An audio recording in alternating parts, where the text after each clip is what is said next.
When it first launched, Slack didn't target everyone. It targeted one very specific group, software development teams. At a time when most companies were just using email and phone calls to communicate internally. At that time, choosing one small niche like this felt like a massive risk. But fast forward to today, Slack is used by over 18 million companies, from startup to enterprises across every industry on the planet.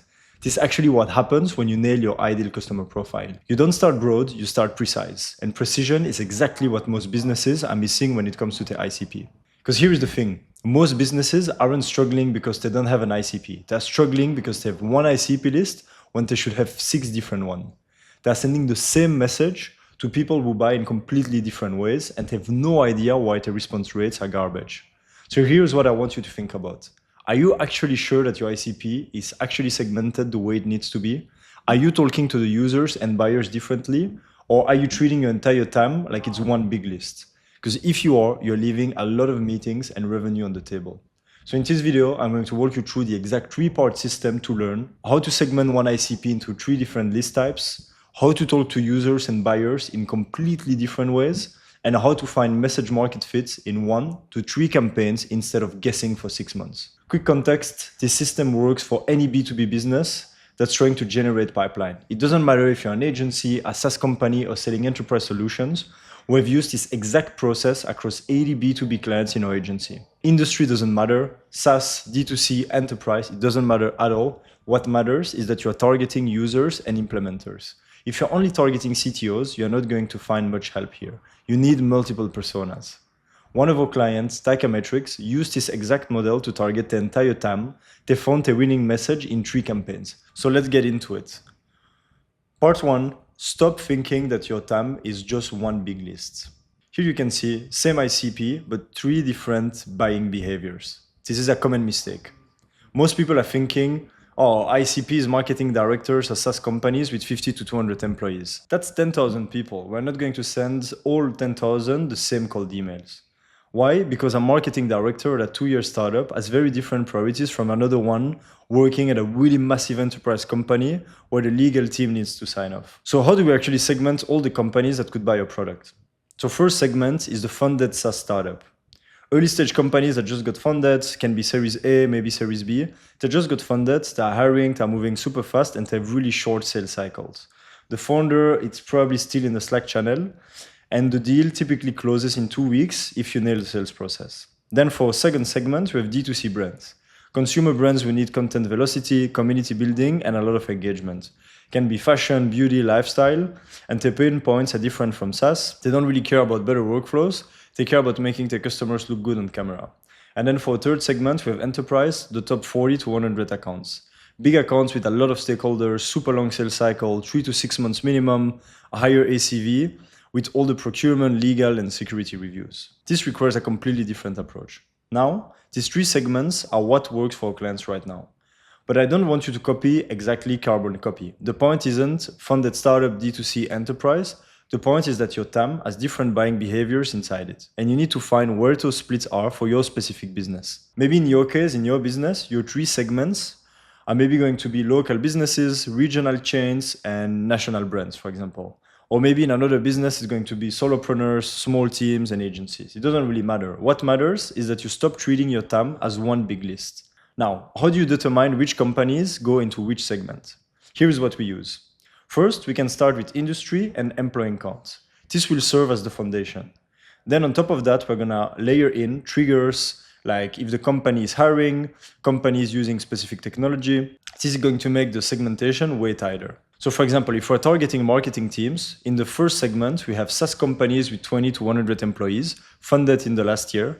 For second segment, we're going to have D2C brands using Shopify with 20 to 200K Instagram followers.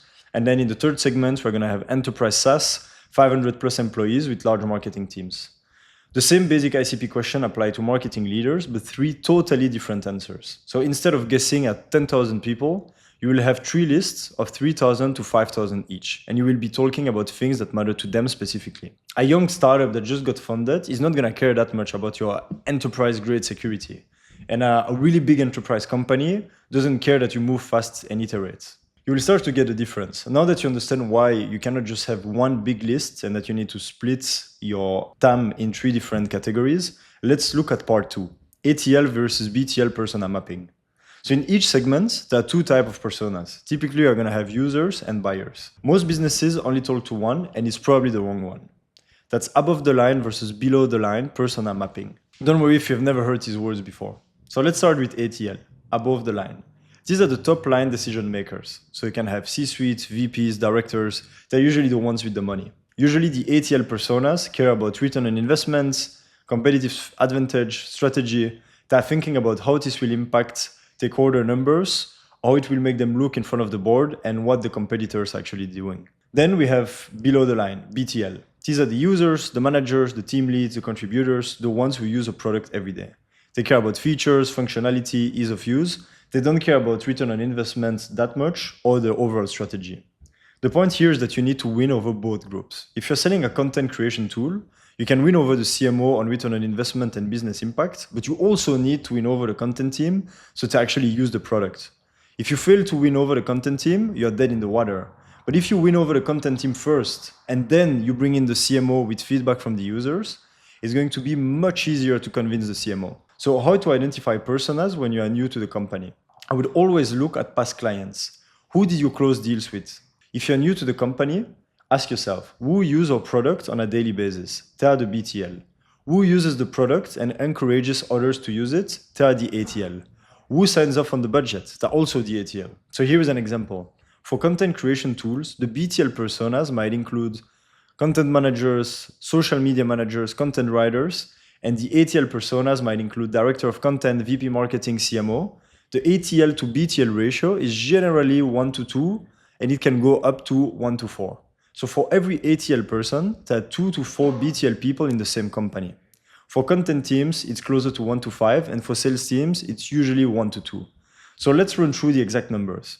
3 segments times 2 personas per segment equals 6 unique targeting combinations. 1 ICP, 6 unique lists. Funded startup ATL, that's your list 1. Funded startup BTL, that's your list 2.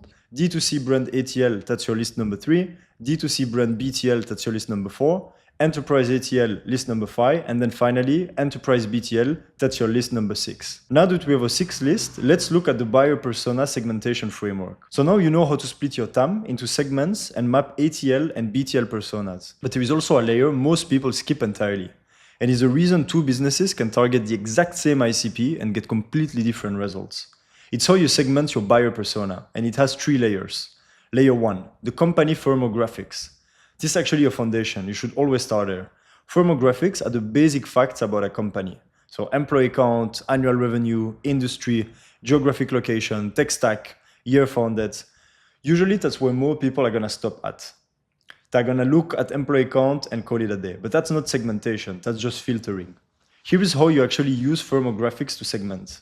Let's say you're targeting companies between 200 and 2,000 employees.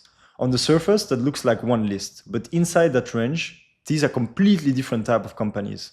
A 200-person startup that just raised a Series C is spending a lot of money. They want speed, they want results now. A 2,000-person company that's been around for 15 years is moving through procurement, they want proof, case studies, and a structured process.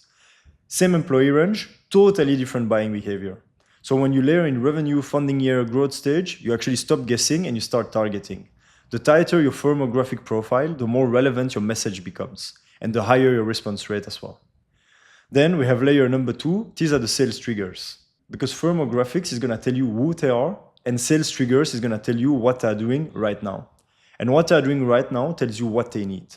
The best sales triggers to watch for is usually hiring activity, funding rounds, leadership changes, and technology adoption. Let's break that down with real examples. If a company is hiring content writers or social media managers, that tells you that they're probably investing a lot in content, which then means that they either don't have enough capacity or they're scaling the department. That's a pain point you can speak directly to. If they're hiring for SEO roles, they're trying to grow organic traffic. If they're hiring for a RevOps position, they're probably trying to tighten up their revenue operations. They're probably dealing with disconnected systems or super messy data. Each of these hiring signals point to a specific pain and a specific conversation you can open. Same thing with the funding. A company that just raised has usually bigger budget, a lot of momentum, and they usually want to move fast. That's a completely different conversation than a company that hasn't raised any money in the last 3 years. The point is this. Triggers turns a cold list into a warm list without the prospect ever raising their hands. You are just paying attention to what's already public information. Then the third part is actually the probing questions for intent signals. The point is this: triggers turns a cold list into a warm list without the prospect ever raising their hand. You're just paying attention to what's already public. So now that you know how to use sales triggers, you also need to verify that the timing is right. And so that leads us to part 3, the probing questions for intent signals. And that's usually something that separates the businesses that close consistently from the ones that don't. It's not just about finding the right person. You also need to figure out if the person is ready to buy and how to figure that out before you even get on a call with them. The way you do that is with probing questions. Not the generic "what are your goals?" but more with questions designed to uncover intent signals. Signals that tell you where they are in the decision-making process, what's actually bothering them right now, and whether the timing is right. So to uncover current challenges, the first thing you want to understand is what's actually broken in their world right now. Not what they think they want, what's actually causing them pain. So the question you ask are things like, what does your current outbound process look like from start to finish? That question alone will tell you a lot about the internal process. If they say we don't really have one, that's a clear signal. If they say we have a process but it's not generating results, now you know exactly where to dig. Another one could be, where are most of your new leads coming from right now? If the answer is referrals and inbound only, they know they have a gap. If they say outbound but the numbers are low, they know it's not working. And either way, you've just opened the door for a real conversation. On top of that, you could add, what's the biggest frustration your sales team has been dealing with lately? It's actually a very powerful question because you can actually get them to talk about the pain without you having to point it out yourself. Most people will tell you exactly what's wrong if you ask it the right way. You can also focus on identifying the recent actions. Intent isn't just about what they're feeling, it's about what they are doing. And recent actions are the strongest signal of intent. So you want to ask questions that surface what they've been up to. So for example, you could say, I noticed you've been hiring a couple of marketing roles recently. Is that part of a bigger push? That question can actually confirm or deny the hiring trigger you've already spotted, and it gives them reason to share more. You could also say, I saw that you guys just closed a funding round. Congrats on that. Is that going to change how you're approaching growth? It's super simple, it's natural, and it opens the door to a conversation about budget and priorities. You could also ask, has your pricing or go-to-market strategy changed at all recently? If the answer is yes, everything downstream changes. The messaging, the targeting, the channels, and that means they probably need help to implement it. You could also ask them if they have made any changes to their website or landing pages in the last few months. If they have, they're actively working on a conversion, and if they haven't, and they probably should focus on this, then that's a gap for you to fill. Then you also need to focus on understanding the buying timeline and the decision making. This is the part most people skip because it feels too direct too early. But if you frame it right, it's actually one of the most natural things to ask. So you could ask, what does your typical process look like when you're evaluating a new tool or service? This can usually tell you how many stakeholders are involved, how long the process takes, and what they actually care about when making a decision. You could also ask who else on your team would be part of this conversation. That's not pushy, and it's actually a very practical question because it's going to tell you if you're talking to the decision maker or if there is someone else in the loop. And it saves you from wasting time talking to someone that actually has no decision power. The reason these questions matter is that every answer is data. You're not just making conversation, you're building a picture of whether this person is a real opportunity or someone that just opened for talking. You're not just making conversation, you're building a picture of whether this person is a real opportunity or just someone that's gonna make you lose your time. And in outbound, knowing the difference early saves you a massive amount of time and wasted sequences. Now let's tackle the last part, the copy variation. So now you have 6 targeting combos, but which message will actually work? So for each segment and each persona, you will create 3 copy variation. You have a lot of variables you can play with. Subject lines, open rates. So for example, you could say, quick question about pain point versus so you're hiring for role. So you can also play with the CTAs and the response drivers. So for example, at the end of the email, you can add words a 15-minute call as a CTA versus can I send over sometimes. You can also play with the value props, what types of value props lands, and time savings versus money savings proposition. In total, you need 18 variation across your TAM. I know it sounds like a ton of variation, but this is how you find message market fit. It's better than sending thousands of emails with a tiny response rate. So here is your testing protocol. Test by volume and not with time. Usually you want to send this to 1,000 to 1,500 people. You want to let the first 2 steps in the sequence run. Usually it takes around 6 days as your test window. The minimum you want to have per segment is 1,000 to 1,500 total contacts split between ATL and BTL. This will give you statistically significant results. For some clients, we can find a message market fit in one campaign with one no-brainer offer. So for example, we had one client that was a payment processor that was actually enabling another revenue stream for the prospect. So it was very easy to figure out the right messaging. For some other clients, it takes much longer. So for one of our clients, we try to find message market fit among sales directors and RevOps, but failed for a few months. I would say that for most clients, to find a message market fit, you can probably do it in 1 to 3 campaigns, maximum 4 if the offer is particularly complex.